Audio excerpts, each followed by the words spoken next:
Yo, what is going on, Senpai Squad? Welcome back to a brand new video, and today we've got the review for the brand new chapter of Black Clover, and finally, the devil is defeated. Round of applause, everybody. Or is he?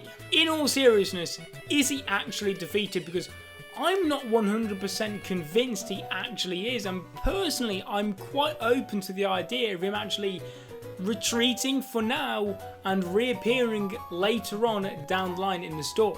And that actually seems to be something of quite an unpopular opinion amongst people in the community. I know I said this on Twitter and I had quite a few people saying that they'd actually just prefer if the devil was dead and that was it for him. Personally, I think you can't do that, because if you do that, then he just becomes mid, I suppose is the words that people use nowadays. But I think there's still room for his character to develop, progress and get much better, and for me to appreciate him much more if he had a more significant impact later on in the story, as opposed to right now where he feels a bit out of place. And I think that's what Tabata's going to do, at least that's what I hope Tabata's going to do. Personally, I think the devil actually retreating for now and getting some actual character would be great for him. Say for example, if he went back and just got absolutely bombarded by insults from other devils for his failure, I think it could be essentially a reality check for his character, because as of right now he sees himself as the top of the food chain, some god complex being. What if he went back to the devil's world and we find out he's actually not all that great? Maybe he's not this superior godlike being that he thinks he is. Maybe he's just some low-ranking devil who just had a god complex. Maybe if he went back, it would be some real serious character development for his character, which right now he needs, because so far all he's really spoken about in terms of his character is, you know, he's just constantly talking down on people. Not my cup of tea. However, there's a lot of room for Tabata to tap in there and make something great. But one of the main things by far that I want to talk about regarding this chapter is that Asta is tapping more and more into that transformation of his, finally, for real this time, actually growing, albeit very small, a second demon wing. Now, all throughout this arc, people have speculated, me myself, and seen little bits coming out of Asta's back where his second wing should be, and we kept saying, like, there is finally a second wing has appeared, and then later on in the chapter or the next chapter you realise that it wasn't a second wing, and it's constantly just been there. We keep thinking we see it, and whether or not Tabata's done that on purpose, I don't know. Maybe we're just looking into it a bit too thoroughly and a bit over the top, but maybe Tabata did plan it, and if he did, then that is absolutely fantastic. But yeah, all throughout this arc, Asta's been slowly getting stronger and stronger. I think the first sign we got was his black hair, rather than being, basically it moved all the way into half, or maybe just past half his head, so there was a wider portion of his hair turned black.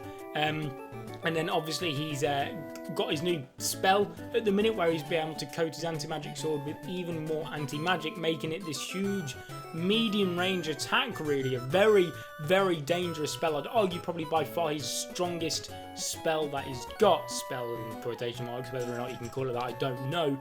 But now he finally has that second wing that we've all been searching for months.